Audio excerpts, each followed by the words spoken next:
President of Spring Arbor University, Dr. Brent Ellis. Welcome back to the show. Oh, thank you. It's great to be here. Great to have you here, and I know you started your day early because Dr. Ellis is I think, an avid pickleballer. A novice pickleballer, and and so actually, Joe is a phenomenal pickleballer, and so fortunately he was my teammate on one match, and we were able to win that. So that was good. Yeah. Maybe a pickleball team in Spring Arbor University's future. It's amazing to see all of the different athletic teams and sports that are popping up in college athletics right now. So in fact, I was just away at a Council for Independent Colleges gathering out in San Francisco, and the newest one that it's hard for me to fathom is cornhole. Oh my There's gosh! There's actually competitive collegiate cornhole. Adrian has a cornhole team. Yes, yeah. Adrian has a cornhole team, and so it's funny to see, So maybe pickleball is something to look into. Could be. Yeah. Stay tuned. Yeah. Well, the whole state really still reeling after Monday night's tragedy at Michigan State University, and as the university president, it must have really brought this this kind of a situation to your heart. Yeah. What we all felt, you must have felt that at times too. Yeah, as I think anybody who is running a business or an organization carries a sense of ownership for the totality of that organization. I think in a higher education context, you serve in a capacity of an administrative role in this because you believe that what you're doing is really impacting not just the students that are enrolled at your institution, but you have an opportunity to really impact broadly society and culture. And so when something this egregious and unspeakable, unfathomable transpires at your institution, and it impacts directly some of the young individuals that have come under your care. It's staggering, absolutely staggering. I've seen you tell parents, we're going to take good care of your kid. That's right. And you're their chief protector while these families send their kids. There's an old Latin statement around colleges. People have kind of moved away from this, but it's kind of in loco parentes, right? And so in place of parents, that's kind of the concept that is present there. And so, so when I heard what was transpiring relatively quickly within it was probably 8:45. I'm starting to get information on what's transpiring. Obviously we called our community to prayer. I've reached out to the Michigan State interim president just to express our condolences, but also just to let her know that we are lifting up their community in prayer. It's amazing to see, in a state like Michigan, how much overlap there is between our communities. Even though we're a private Christian institution, they're a major state institution, a Research One institution. The connections that we have, both from faculty to students that are enrolled, peers, friend groups, and I was getting videos from my son's high school friends who were videotaping from their apartment window down on the street a lot of the police activity that was transpiring, and one of the young men right now that is fighting for his life. And so I'm gonna, if you don't mind, I'm gonna say his name. His name is Nate. I don't know Nate, but two of our students grew up with Nate, and he's fighting for his life right now. And so we've rallied our community to pray for those individuals, to pray for healing for that community, and we've been praying very specifically for Nate and for his recovery. And so it's hitting home in ways that that it hasn't really yet for us. And so I know Michigan State has taken significant steps to ensure safety, just as we have. The reality is, when somebody wants to do something like that, it's almost impossible to stop it completely. And even as you and I were talking earlier, I don't want to get this into a political conversation, but a lot of the conversation is turning to guns, right? And I'm a firm believer that guns, they're not the problem, but they're also not the solution, right? The issue is not. The issue really is the brokenness of humanity. It's where we are as a society and culture that people are pushed to such a marginalized position that they really see no other path forward and no other recourse. And so we're, again, as a faith-based institution, we're praying for a revival. We're praying that this would be something that would wake people up to say, you know what, there's more to life than what we see in this temporal world, and we need to invest ourselves in ways that call people to hope in the midst of difficulty, hope in the midst of suffering. And in fact, I'll keep going on my tangent since you started all of this. I just left our chapel service, that starts at 10 o'clock and concludes at 11 o'clock. That's still going. There are students that are still gathered in the church across the street at Spring Arbor, where God is moving in that community and in the midst of I'm sorry, I'm getting emotional, but in the lives of our students. I think these things can be catalysts, to help people to think through the reality that we need God in our lives. And when we've abandoned God and we begin to pursue our own passions and our own desires, heinous things can transpire. All right, well, let's all keep our prayers for the families of those impacted and the students still recovering. Yeah. Well, this year for Spring Arbor University, a very significant year. Yes. Yeah. I think we've talked a little bit about, but it's our 150th anniversary, our 150th year. The anniversary actually comes in September.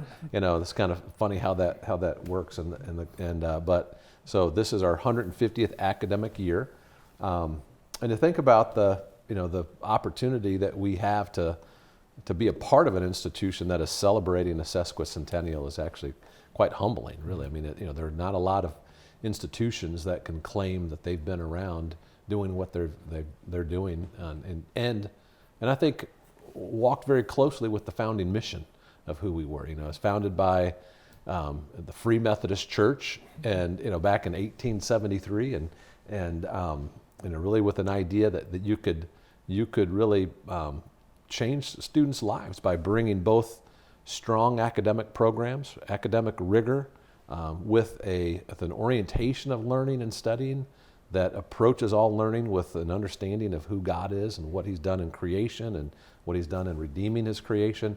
And that lens, allows, it's a slightly different slant on the learning process. It doesn't change calculus. It doesn't change, but you can study calculus because you have an idea that that God created things in this way, and so it shifts the orientation. And so to be at a place now that 150 years, 70,000 alumni, through that time period, scattered all over the world. And there's a passage in the book of James that I have really thought a lot about through this process, where James concludes the writing, and he says, whoever turns a sinner from the error of his way saves him from certain death and covers over a multitude of sins.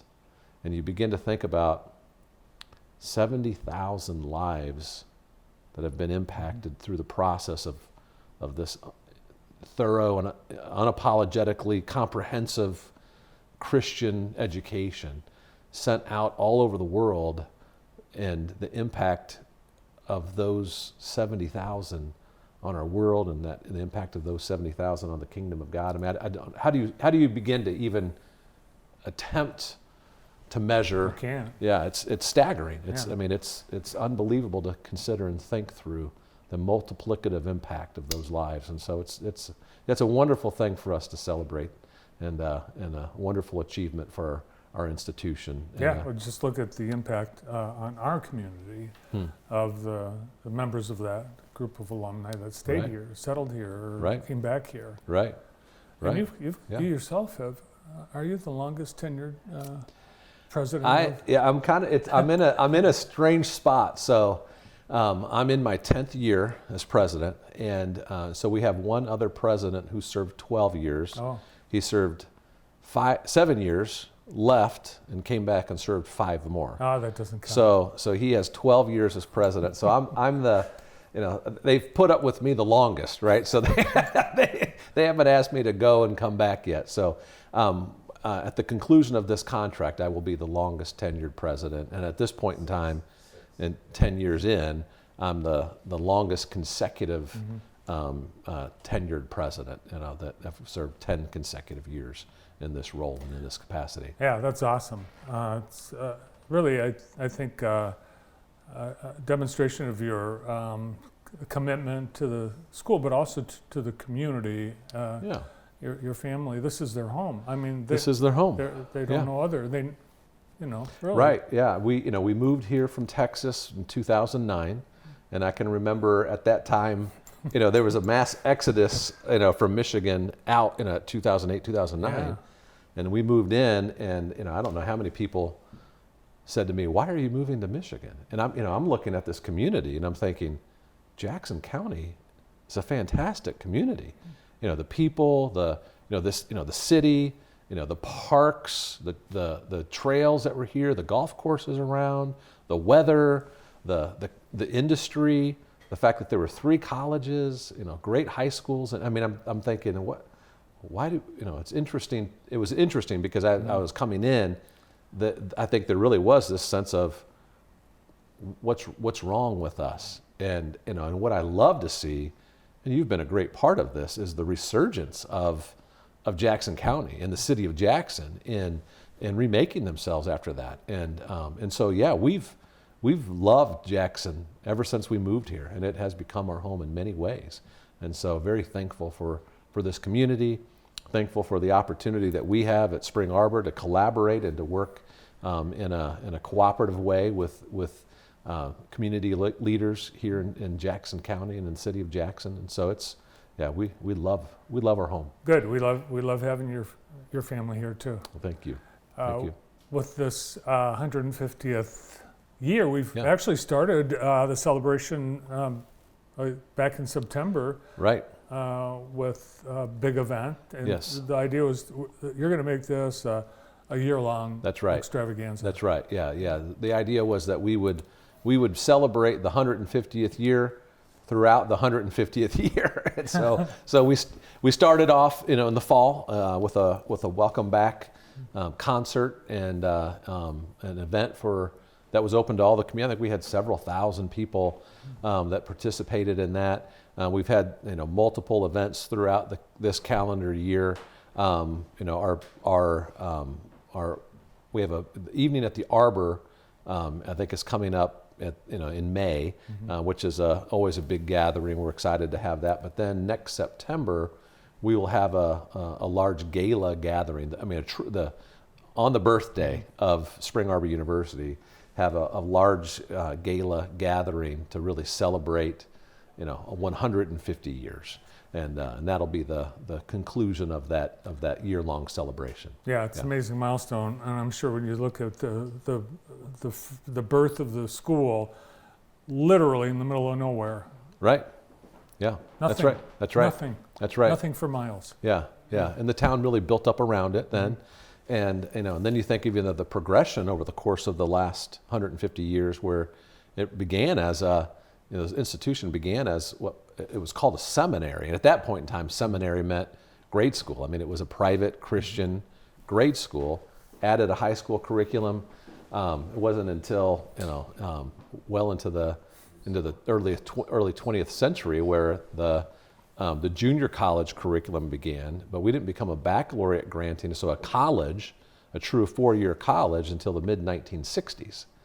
And so, you think about over the 150-year history, there's been a lot of progression institutionally. And then today, to think about the fact that we have doctoral programs, we have mechanical and electrical engineering programs. We actually graduate our first electrical engineering majors this coming May. Very exciting thing for us. Nursing now is our largest major, which is amazing to think about as well. I mean, when you think about Spring Arbor, oftentimes you think of liberal arts and you think of education. We've had an unbelievably successful School of Education for years. Our School of Business as well, but nursing has been our largest major for probably the last 6, 7, 8 years. And this is another statistic that I think is really kind of telling about the commitment of our executive team and the commitment of our faculty.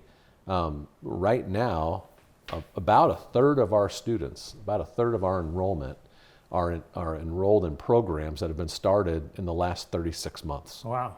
Which is amazing. It's amazing to think about. And so, well, that shows you, the responsiveness of the school to the challenges of the day where there are job shortages. Right. And so really attempting to align what we do curricularly with the demands of the market. That's really kind of the focus, without abandoning the Christian commitment, without moving away from the importance of a foundation of the liberal arts, so people have a breadth of understanding. So liberal arts meaning, you study history, you study English, composition and writing, you study philosophy, you have study religion. You have a broad educational basis to build upon than the particular academic discipline and concentration. So our engineers have studied the liberal arts, and so what that does, I think, it makes them better engineers. Our nurses have studied the liberal arts; that makes them better nurses. Sure.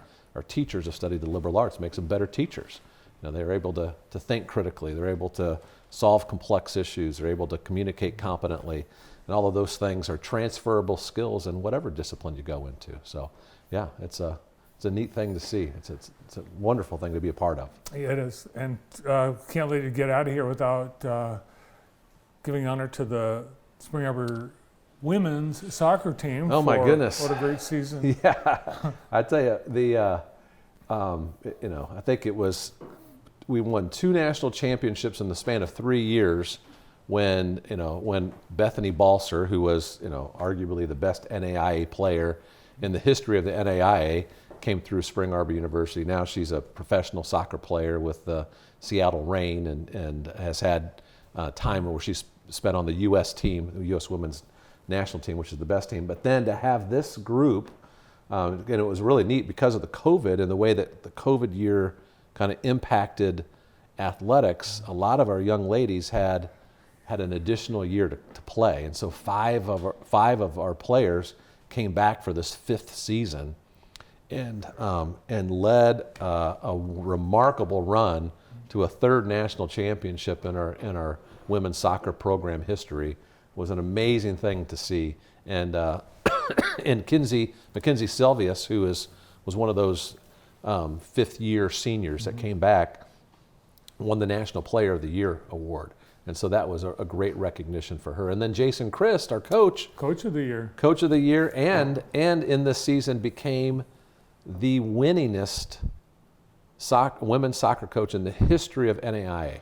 So nobody has won more games than him anywhere in the NAIA. Yeah. So it's several tremendous achievements, by our women's soccer team this year. So wonderful things. Yes, great things happening as we continue the 150th anniversary year of Spring Arbor. Thanks for coming in today. Yeah, thank you for the opportunity. Always good to be with you. Always great to have you here. President of Spring Arbor University, Dr. Brent Ellis. Got a